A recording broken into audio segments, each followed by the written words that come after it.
Okay, let's dive right in. We're going to explore one of the most private, personal places imaginable, the world inside your own head.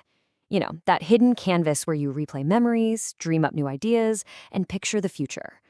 But what if I told you that canvas looks dramatically different for everyone? I want you to try a quick little experiment with me, right now. Just think about what you ate for breakfast this morning. Go on, really try to bring it to mind. You can even pause for a second if you need to. So what's there? How clear is that image? Are you actually seeing a vivid, full-color picture of your plate? Maybe the steam rising from your coffee? Or is it more of a concept, like you just know you had toast, but you can't really see the toast in your mind? That simple act, just trying to picture your breakfast, it reveals this huge, fundamental difference in how our minds operate. It's a difference most of us never even think about because, well, we just assume everyone's inner world is pretty much like our own. Because here's the real twist. When you ask millions of people to picture their breakfast, their answer is they can't. Not a dim picture, not a fuzzy one. I mean, nothing at all. Their mind's eye is, for all intents and purposes, blind. Now, this experience isn't some kind of disorder or a defect, not at all. It's a recognized and pretty common variation in how we think, and it has a name, aphantasia. And let's be super clear here. Aphantasia is the inability to voluntarily create an image.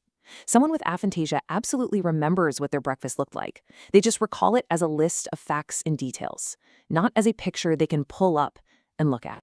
So what this really shows us is that our ability to visualize exists on this huge spectrum. On one end, you've got aphantasia, a totally blank mental canvas. And then, way over on the other extreme, you've got hyperphantasia, where people have mental images that are as vivid and realistic as actually seeing them in real life. So, the big question is, where do you fall on the spectrum? Let's make that breakfast test a little more official. It's a super simple way to get a feel for your own mental canvas. You ready? Okay, first step, just close your eyes. Step 2, really try to picture that breakfast table from this morning. See the food, the plate, the light in the room, the whole shebang. And now for step 3, give that image a rating from 1 to 5. 1 means no image at all, just knowing, and 5 is perfectly realistic, as vivid as seeing it right now.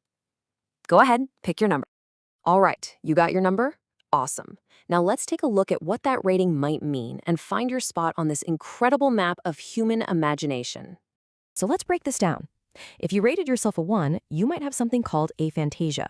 If you were all the way up at a 4 or a 5, wow, you're likely in the hyperphantasia range. And if you landed on a 2 or a 3, you're like most people, with a typical level of visualization that we just call phantasia. Now, it is so important to get this. Having a blank mental canvas does not mean having a blank mind. This quote just puts it perfectly. My mental canvas is blank, but my mind is full of ideas. It doesn't limit creativity or intelligence at all. It's just a different operating system for thinking. Okay, so why is this actually important? I mean, it's all just happening in our heads, right?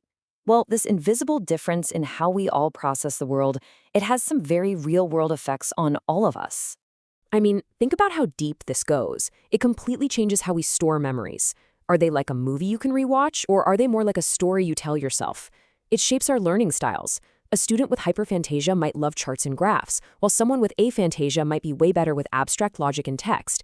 It even touches on creativity and our ability to imagine ourselves in someone else's shoes, which is really the heart of empathy.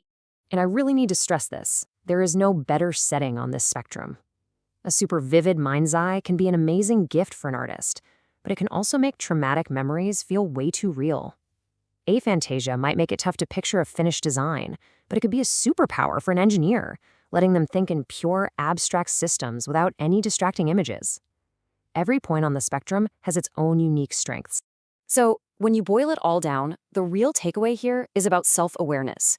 Just knowing how your mind works, understanding the unique settings of your own mental canvas, is the first, most important step toward appreciating just how incredibly diverse the landscape of human consciousness truly is.